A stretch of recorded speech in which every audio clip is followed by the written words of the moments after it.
Logo depois que nos casamos, decidimos dar o próximo passo: comprar uma casa própria. Não fazia nem um mês que tínhamos nos mudado quando as coisas começaram a tomar um rumo completamente inesperado. Escolhemos uma casa grande, numa rua tranquila de uma cidade pequena do interior.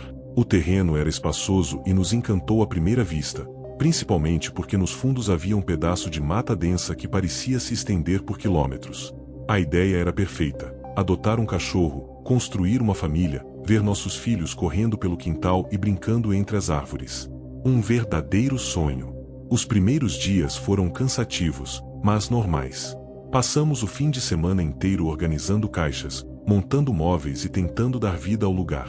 Tudo parecia bem, até que a segunda-feira chegou. Depois de um dia de trabalho, fomos para a cama exaustos, apagamos as luzes e começamos a finalmente sentir que aquela casa seria o nosso lar. Mas a sensação não durou muito. Poucos minutos após apagarmos as luzes, ouvimos algo vindo do quintal. Não era um barulho comum, não era o som de folhas ao vento ou de animais na mata. Era música. Uma música alta, distorcida, como se estivesse saindo de um rádio antigo. Olhei imediatamente para minha esposa, e a expressão dela refletia exatamente o que eu sentia: confusão e medo. O som era nítido demais para vir da casa dos vizinhos, que ficavam a uma boa distância. Tinha certeza de que estava no nosso quintal. Com a respiração acelerada, abri a janela ao lado da cama e confirmei. Tratava-se de uma canção muito antiga, de décadas passadas, e tinha um tom perturbador, mesmo que, originalmente, fosse para soar alegre. Naquele momento, desci correndo até a porta dos fundos. Acendi as luzes externas. Por um instante, o coração disparou quando percebi que o som parecia vir diretamente da mata. Fiquei parado no gramado, encarando a escuridão, até que a música cessou repentinamente. O silêncio que tomou conta do ambiente foi ainda mais assustador do que a canção em si. Voltei para dentro tentando acalmar minha esposa. Disse a ela que provavelmente era alguma brincadeira de mau gosto, talvez um trote com os novos moradores. Mas, no fundo, nem eu mesmo acreditava nisso. Na noite seguinte, tudo se repetiu, só que pior. Mal apagamos as luzes, e de repente, uma nova música começou a ecoar lá fora. Dessa vez, o volume estava ainda mais alto e a canção, mais perturbadora. O desconforto tomou conta de nós. Fui até a janela e, para minha surpresa, vi algo no meio da grama. Não era uma pessoa, mas definitivamente havia um objeto ali. Ignorei o pedido da minha esposa para chamar a polícia imediatamente e resolvi sair para investigar. Naquele momento, achei que precisava mostrar que não tínhamos medo. Caminhei pelo quintal e, ao me aproximar, percebi que o objeto era um rádio antigo, de madeira gasta e botões enferrujados. O som vinha dali. Peguei o rádio pelo cabo de cima e levantei para mostrar à minha esposa, que me observava da janela. Foi quando ela começou a gritar, com desespero: "Corre! Corre agora!" Confuso, perguntei o porquê, e a resposta dela me gelou até os ossos. "Tem gente atrás de você." Meu corpo paralisou por um segundo. Girei devagar e vi, entre a linha da mata e a sombra das árvores, 3 figuras imóveis, alinhadas lado a lado. Não se aproximavam, não falavam, apenas me encaravam. O coração disparou e, sem pensar 2 vezes, corri de volta para dentro de casa, trancando a porta atrás de mim. Minha esposa estava em prantos. Liguei para a polícia com as mãos trêmulas, explicando o que havia acontecido. Quando os agentes chegaram, mostrei o rádio e pedi que levassem como prova. Eles também chegaram a iluminar a entrada da mata, mas, como era de se esperar, não encontraram ninguém. Apenas o silêncio e a escuridão tomavam conta do lugar. Mesmo com a presença da polícia, não nos sentimos seguros. A sensação de sermos observados nunca foi embora. Desde então, todas as noites se tornaram uma tortura silenciosa, com a expectativa de que a música volte a tocar a qualquer instante. Até hoje, não temos certeza de quem ou do que estava ali. Talvez fossem apenas pessoas mal intencionadas tentando nos assustar. Talvez não fossem pessoas. Mas o que mais me atormenta é a sensação de que, a qualquer momento, tudo pode recomeçar. E você? O que faria se ouvisse uma música antiga e perturbadora vindo do quintal, e percebesse que alguém, ou alguma coisa, está te observando na escuridão?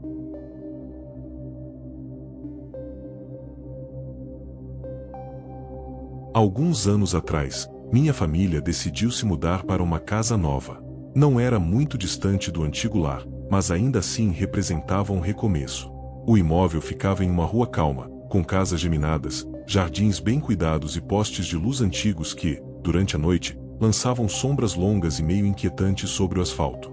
No início, tudo parecia normal. Tivemos sorte com parte da vizinhança. Algumas famílias nos receberam calorosamente, oferecendo café e até bolo como gesto de boas-vindas. Eram pessoas simples, sorridentes, do tipo que te cumprimenta com naturalidade sempre que te encontra na rua. Mas, ao contrário desses vizinhos amigáveis, havia também os moradores da casa colada à nossa. E esses eram completamente diferentes.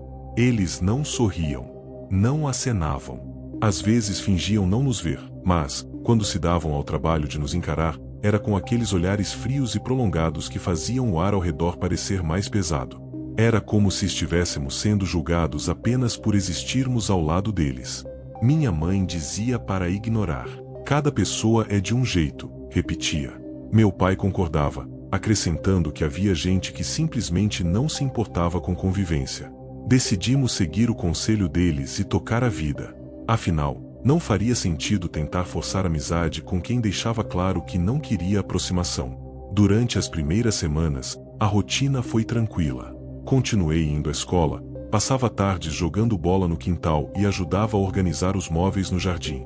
Amigos e parentes iam visitar, curiosos para conhecer a nova casa, e sempre acabavam perguntando sobre os vizinhos do lado. Meus pais respondiam de forma vaga: são reservados, não são muito simpáticos. Bastava isso para que qualquer visitante entendesse a situação. No entanto, algo naquela indiferença deles me deixava intrigado. Eu sempre me perguntava em voz alta: por que tanto desprezo? Nunca obtive resposta. A recomendação era clara: não mexer com eles e esperar que nos deixassem em paz. Mas a paz não durou. Numa noite comum, estava no meu quarto, distraído com um videogame, quando ouvi sons estranhos do lado de fora. Primeiro, portas de carro batendo. Depois, passos rápidos na calçada. E, em seguida, vozes abafadas, quase sussurros. Parei imediatamente o jogo. O silêncio do quarto foi substituído pelo som crescente da minha própria respiração, pesada, nervosa. Curioso e apreensivo, abri a cortina e olhei pela janela.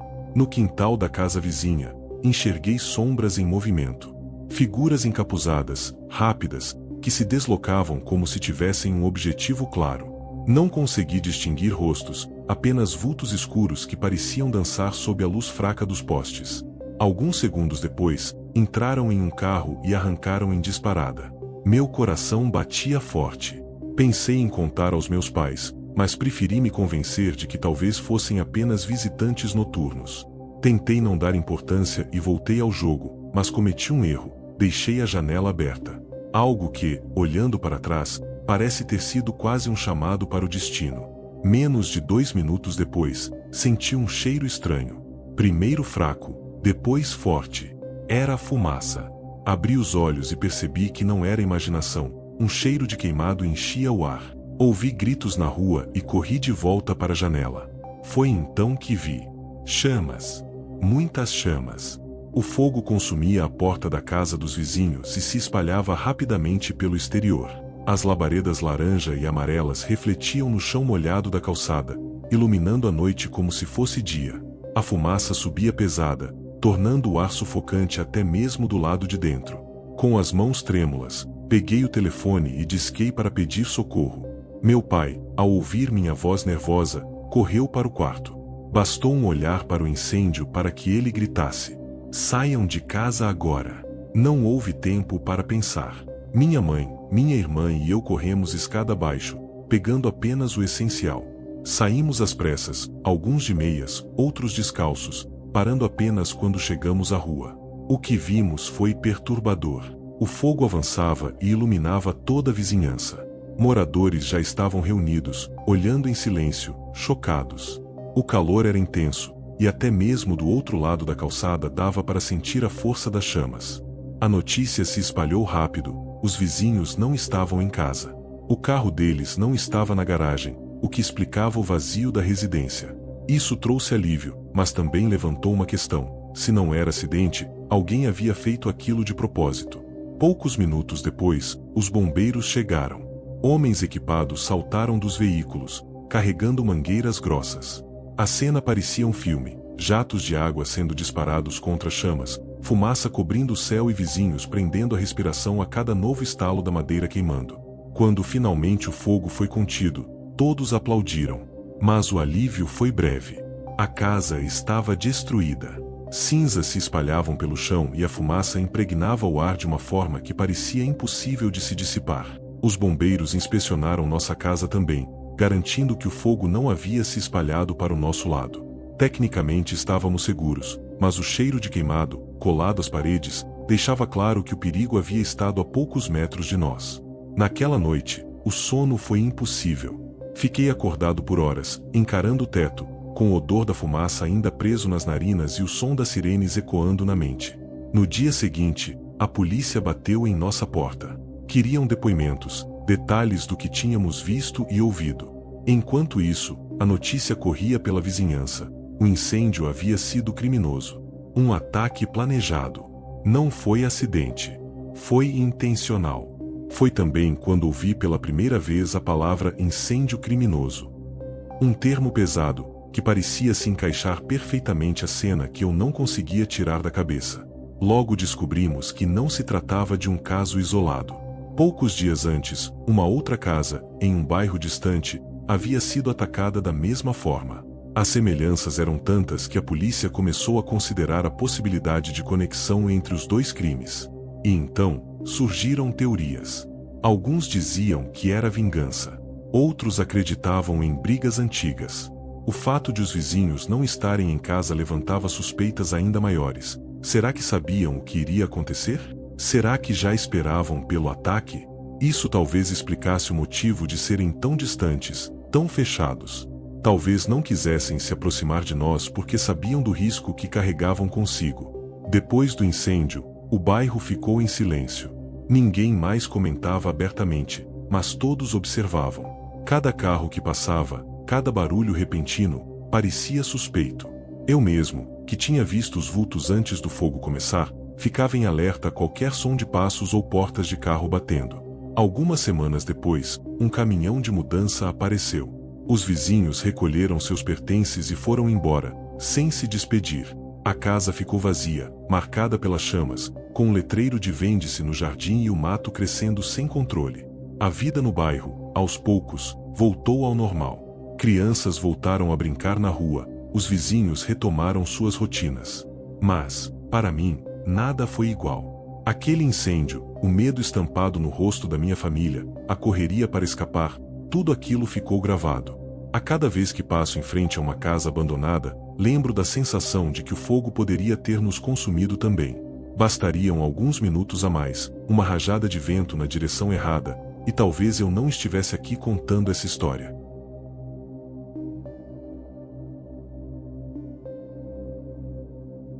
Logo após sair da casa dos meus pais, onde morei por longos 28 anos, finalmente consegui comprar meu primeiro lar. Achei que a mudança seria libertadora, mas a adaptação foi um choque muito maior do que eu imaginava. Não só pela solidão e pelo silêncio, mas porque nunca pensei que a casa própria pudesse se transformar em um lugar de tanto medo. Isso aconteceu em julho de 2022, bem recentemente. Minha nova casa ficava a uns 30 minutos de carro da casa dos meus pais, então não era como se eu estivesse em outro mundo.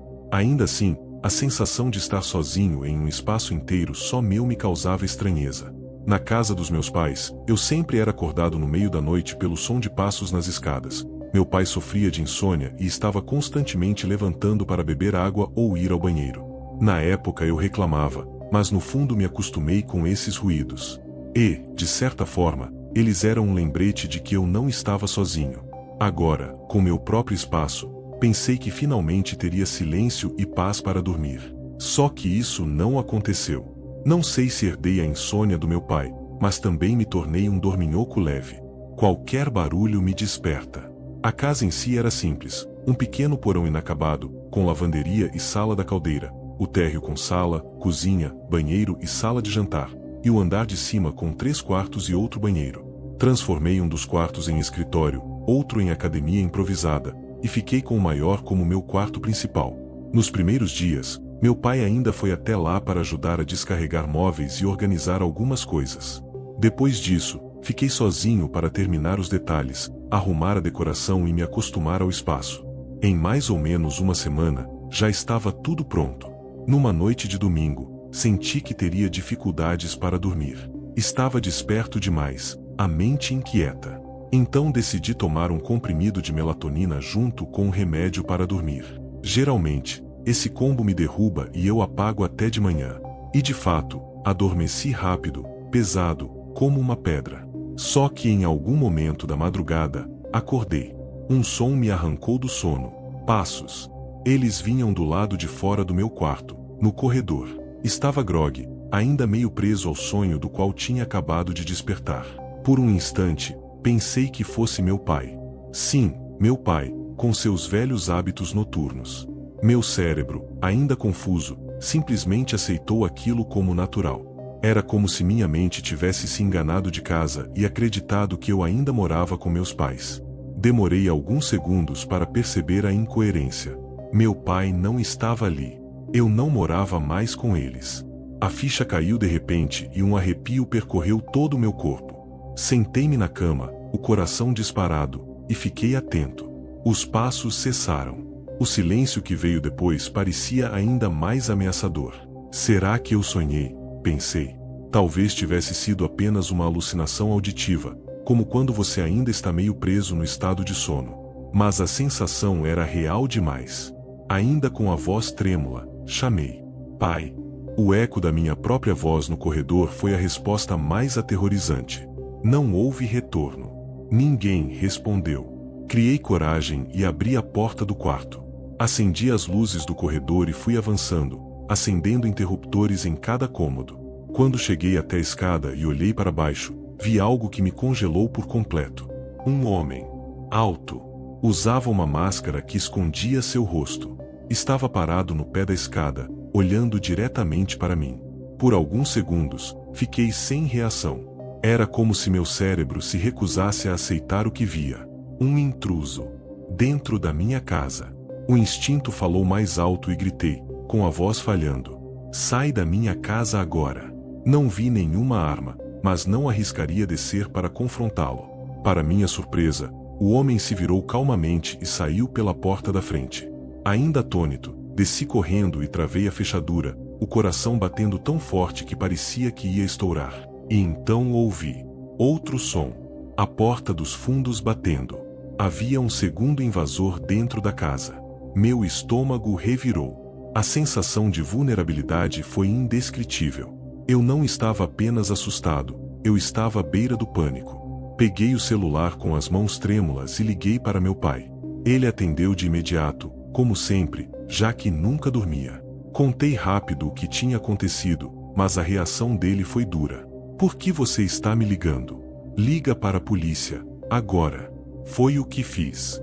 Disquei imediatamente para a emergência e, enquanto aguardava a chegada da viatura, respondi a uma série de perguntas da atendente. Descrição dos invasores, direção que seguiram, se levaram algo de valor. Eu mal conseguia raciocinar. Só sabia que um deles era alto e usava máscara. O outro eu nem cheguei a ver. Não percebi para onde correram, nem se tinha um carro esperando. Estava em choque. Quando os policiais chegaram, vasculharam a casa e confirmaram que a entrada havia sido feita por uma janela da cozinha. Ela era pequena, mas suficiente para alguém se espremer e passar por ali. No entanto, nada parecia ter sido roubado. Talvez tivessem entrado apenas para sondar, ou talvez tivessem sido interrompidos pelo meu despertar. A sensação de impotência era absurda. Ouvir falar de invasões domiciliares é algo comum, está sempre no noticiário. Mas viver isso na própria pele, logo depois de realizar o sonho da casa própria, é um pesadelo que ninguém imagina. Dormir ali nunca mais foi igual. Até hoje mantenho uma faca ao lado da cama, como se isso fosse suficiente para me proteger. E o pior é pensar que talvez eles voltem.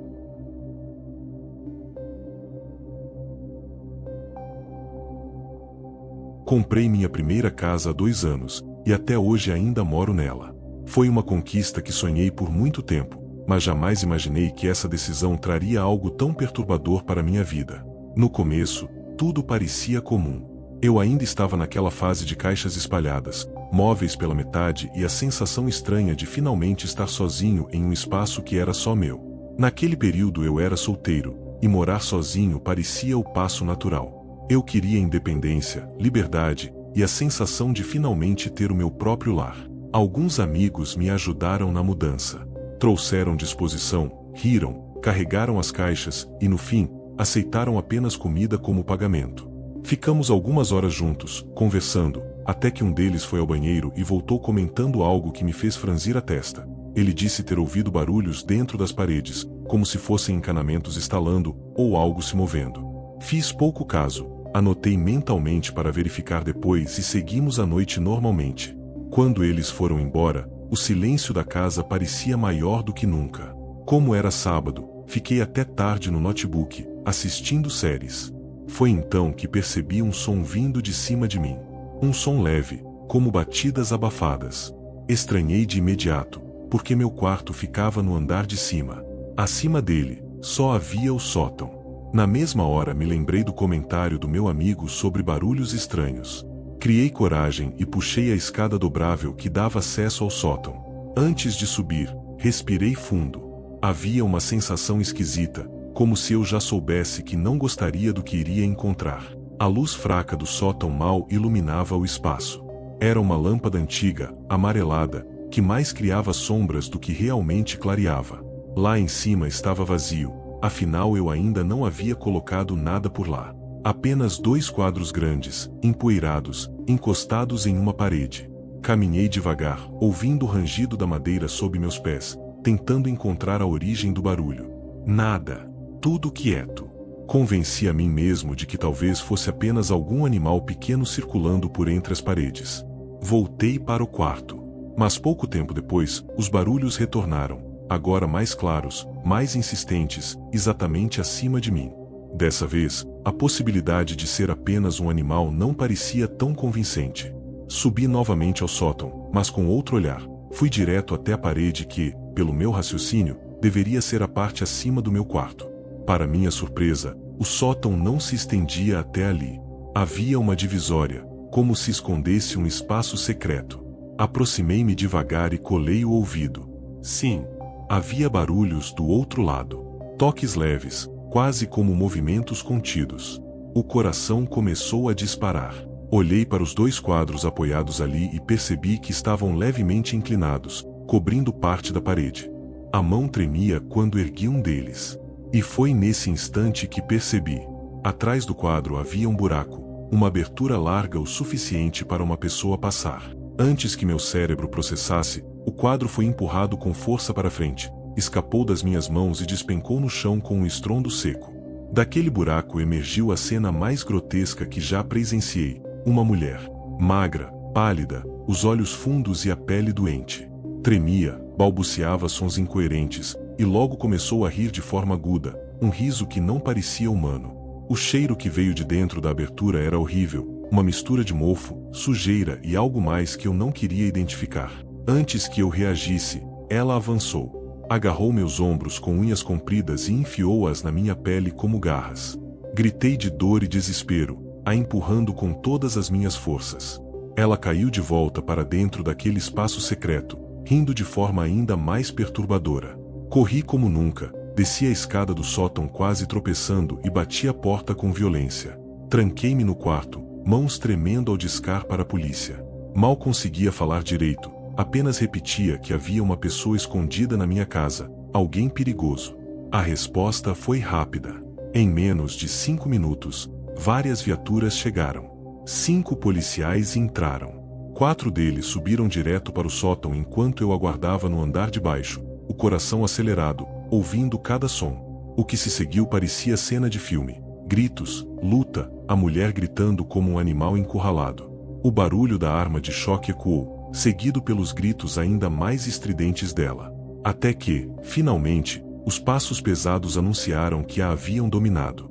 Vi quando a carregaram algemada. Mesmo naquela condição, ela ainda ria e se contorcia, lançando olhares vidrados como se nem estivesse totalmente consciente. Parecia ter entre 25 e 35 anos, mas seu corpo parecia envelhecido pela doença ou por vícios. Quando a retiraram, criei coragem para subir novamente com os policiais e olhar o espaço secreto. Lá dentro havia um verdadeiro ninho de horror. Cobertores imundos, um travesseiro encardido, restos de comida espalhados, embalagens, e em um canto, dejetos humanos. Era óbvio que ela vinha morando lá havia semanas, talvez meses. Naquela noite, percebi que meu primeiro dia real na nova casa havia se transformado em um pesadelo. O lugar que eu sonhei que seria meu refúgio revelou-se um esconderijo para algo que eu jamais imaginaria, uma estranha vivendo escondida nas paredes. Até hoje me pergunto o que teria acontecido se eu não tivesse descoberto tão cedo. Quantas vezes ela teria descido durante a noite enquanto eu dormia? Quantas vezes ficaria apenas alguns passos de distância, no escuro, sem que eu soubesse? E você? Teria coragem de continuar morando em uma casa depois de descobrir alguém vivendo escondido dentro dela? Quero saber sua opinião nos comentários.